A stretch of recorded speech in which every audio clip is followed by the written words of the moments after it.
আমার প্রিয় বোনেরা, আসসালামু আলাইকুম ওয়ারাহমাতুল্লাহ। আপনাদের কি ছোট একটি বাচ্চা আছে যাকে এখনও আপনি বুকের দুধ খাওয়াচ্ছেন? আর এরই মাঝে যদি আবার প্রেগন্যান্সির ভয় থাকে, তবে আপনার মনের অবস্থা কেমন হয়? শারীরিক দুর্বলতা, ছোট বাচ্চাটার প্রতি অবিচার হয়ে যাওয়ার ভয়, সব মিলিয়ে কি আপনি মানসিকভাবে চরম বিপর্যস্ত হয়ে পড়েন?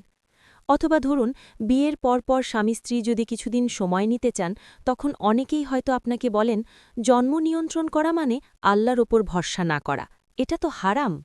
এই কথা শুনে আপনি কি ভীষণ দ্বিধায় পড়ে যান? মনে কি প্রশ্ন জাগে, ইসলাম কি আসলেই নারীদের কষ্টের কথা ভাবে না? আমার আদরের বোনেরা, আজকের ভিডিওতে আমরা জানব জন্ম নিয়ন্ত্রণের বিষয়ে ইসলাম সত্যিই কতটা কঠোর আর কতটা ছাড় দিয়েছে।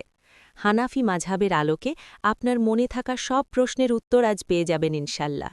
আমরা জানব পিল বা কপারটি ব্যবহার করা যাবে কিনা, লাইগেশন কখন হারাম আর কখন জায়েজ, এবং বাচ্চা নষ্ট করার বিষয়ে শরীয়ত কতটা কঠোর।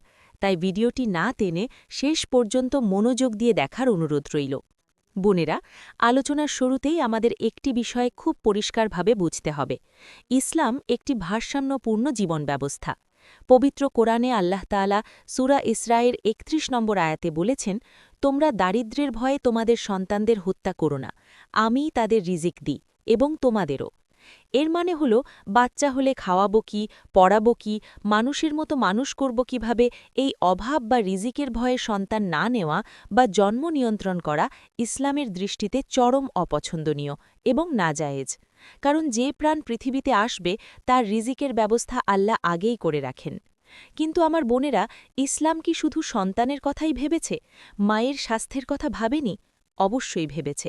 একজন মায়ের শারীরিক সুস্থতা, আগের বাচ্চাকে সঠিকভাবে ২ বছর বুকে দুধ খাওয়ানোর অধিকার এবং মায়ের মানসিক প্রশান্তির জন্য যদি বিরতি নেওয়ার প্রয়োজন হয়, তবে ইসলাম সেখানে অত্যন্ত সুন্দর ও বিজ্ঞানসম্মত সমাধান দিয়েছে। ইসলাম কখনোই চায় না একজন নারী তার সাধ্যের অতিরিক্ত শারীরিক কষ্ট ভোগ করুক। এবার আসুন মূল মাসালায় আসি। জন্ম নিয়ন্ত্রণের পদ্ধতি প্রধানত ২ রকম, অস্থায়ী এবং স্থায়ী। প্রথমে আমরা অস্থায়ী পদ্ধতিগুলো নিয়ে কথা বলব। হানাফি ফিক অনুযায়ী এর বিধান কি তা খুব সহজ ভাষায় আপনাদের বুঝিয়ে বলছি। আজাল বা স্বাভাবিক পদ্ধতির কথায় আসা যাক। রসুল সাল্লাল্লাহু আলাইহি ওয়াসাল্লামের যুগে সাহাবায়ে কেরাম জন্ম নিয়ন্ত্রণের জন্য আজাল পদ্ধতি গ্রহণ করতেন। আজাল মানে হল গর্ভধারণ এড়ানোর জন্য স্বামী-স্ত্রীর বিশেষ মুহূর্তে স্বাভাবিক যে সতর্কতা অবলম্বন করা হয়। সহিহ বুখারী শরীফের হাদিস থেকে আমরা জানতে পারি, সাহাবীরা এই আজাল করতেন এবং নবীজি তা জানতেন, কিন্তু তিনি এটি নিষেধ করেননি। এর উপর ভিত্তি করেই হানাফি মাযহাবের শ্রেষ্ঠ ফিক গ্রন্থগুলোতে, যেমন ফতোয়ায়ে শামী বা হেদায়াতে বলা হয়েছে, যুক্তিসম্মত কারণে অস্থায়ী পদ্ধতি ব্যবহার করা জায়েজ আছে। বর্তমান যুগের যে অস্থায়ী পদ্ধতিগুলো আছে, যেমন খাওয়ার পিল, কন্ডোম বা কপারটি, এগুলো মূলত সেই নববী যুগের আজালেরই আধুনিক রূপ। দুটি সন্তানের মাঝে স্বাস্থ্যকর বিরতি দেওয়ার জন্য, মায়ের শারীরিক সুস্থতা ফিরে পাওয়ার জন্য বা কোলে থাকা ছোট বাচ্চার হক আদায়ের জন্য স্বামী-স্ত্রীর পারস্পরিক সম্মতিতে এই অস্থায়ী পদ্ধতিগুলো ব্যবহার করা ইসলামে সম্পূর্ণ জায়েজ। এতে কোনো গুনাহ নেই। হানাফি ফিখের একটি অসাধারণ সৌন্দর্যের কথা আপনাদের বলি।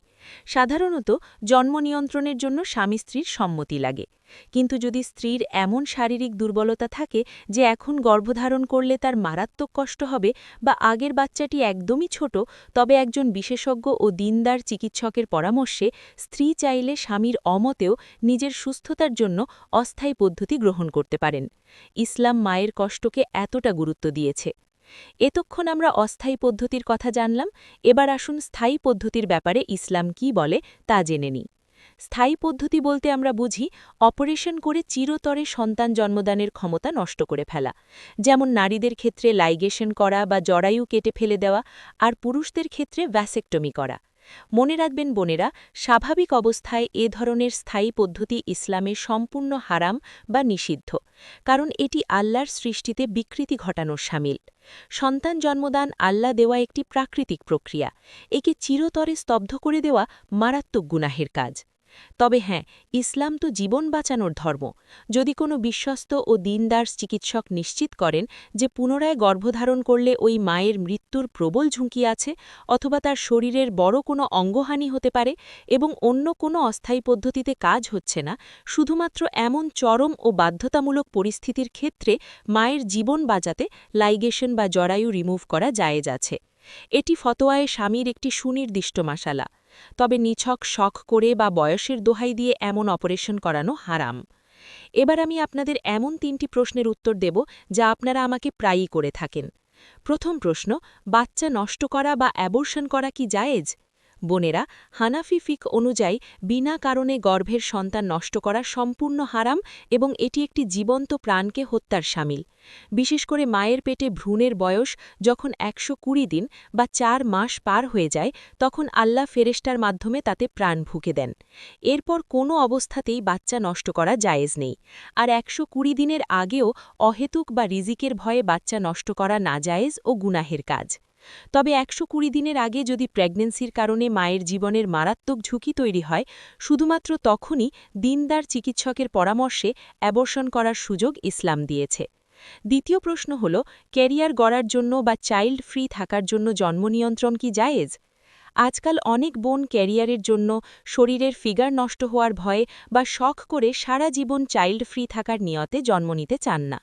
বোনেরা, এই নিয়তে জন্ম নিয়ন্ত্রণ করা ইসলামের দৃষ্টিতে সম্পূর্ণ নাজায়েজ এবং এটি নবীজের সুন্নাহের সরাসরি প্রতিপন্থী। তৃতীয় প্রশ্ন হল, এমার্জেন্সি পিল ব্যবহারের বিধান কি? বাধ্য হয়ে বা কোনো দুর্ঘটনা রোধে খুব প্রাথমিক পর্যায়ে এমার্জেন্সি পিল ব্যবহার করা জায়েজ আছে। তবে এটি যেন অভ্যেসে পরিণত না হয় সেদিকে খেয়াল রাখবেন, কারণ এটি মহিলাদের স্বাস্থ্যের জন্য মারাত্মক ক্ষতিকর হতে পারে। আমার প্রিয় বোনেরা, সন্তান হল আল্লাহ দেওয়া শ্রেষ্ঠ উপহার। প্রেগন্যান্সি, ডেলিভারির এই হাড় ভাঙা কষ্ট আর বিনিদ্রা রজনী, এগুলো আল্লাহ আপনাকে অকারণে দেননি। এর বিনিময়ে আল্লাহ আপনাকে মা হওয়ার মতো বিশাল মর্যাদা দিয়েছেন। জান্নাতকে করেছেন আপনার পায়ের নিচে। যাদের সন্তান হচ্ছে না, দিনের পর দিন ডাক্তারের চেম্বারে কাঁদছেন, তারা বোঝেন এই নেয়ামতের কত মূল্য। তাই অহেতুক ক্যারিয়ার বা দারিদ্র্যের ভয়ে আল্লাহর নেয়ামত থেকে মুখ ফিরিয়ে নেবেন না। তবে হ্যাঁ, নিজের শরীরের যত্ন নেওয়াও আপনার ওপর আল্লাহর হক। তাই শারীরিক সুস্থতার জন্য শরীয়তের সীমার ভেতরে থেকে সঠিক সিদ্ধান্ত নিন। সবশেষে আল্লাহর দরবারে দুহাত তুলে দোয়া করছি, হে আল্লাহ, আমাদের যে বোনেরা সন্তান জন্ম দিতে গিয়ে বা প্রেগন্যান্সির সময় শারীরিক ও মানসিকভাবে ভীষণ কষ্ট পাচ্ছেন, আপনি তাদের পূর্ণ সুস্থতা দান করুন। তাদের এই কষ্টকে জান্নাতের সিঁড়ি বানিয়ে দিন। হে রাব্বুল আলামিন, যে বোনদের কোল এখনও শূন্য, যারা সন্তানের জন্য কাঁদছেন, আপনি তাদের নেক সন্তান দান করুন। আমাদের সবার পরিবারগুলোকে আপনি রহমত, বরকত আর দ্বীনি পরিবেশ দিয়ে ভরিয়ে দিন। আমিন ইয়া রাব্বাল আলামিন। বোনেরা, আজকের আলোচনা থেকে যদি আপনি উপকৃত হয়ে থাকেন তবে কমেন্টে অবশ্যই লিখবেন, আলহামদুলিল্লাহ, ইসলাম আমাদের জন্য কতটা সুন্দর ও বাস্তবমুখী। জন্ম নিয়ন্ত্রণের এই জরুরি মাসালাগুলো আমাদের সমাজের অনেক বোনই জানেন না, ভুল ধারণার কারণে মানসিক কষ্টে ভোগেন। তাই একজন মুসলিম মানুষ হিসেবে আপনার দায়িত্ব হল ভিডিওটি আপনার বিবাহিত বান্ধবী, বোন বা আত্মীয়দের সাথে শেয়ার করা। ভিডিওটি সেভ করে রাখতে পারেন যাতে দরকারে আবার দেখতে পারেন। আর হ্যাঁ, চ্যানেলটি সাবস্ক্রাইব করে বেল আইকনটি ক্লিক করতে ভুলবেন না যেন। ভালো থাকবেন, সুস্থ থাকবেন, ঈমানের সাথে থাকবেন। আসসালামু আলাইকুম ওয়া রাহমাতুল্লাহ।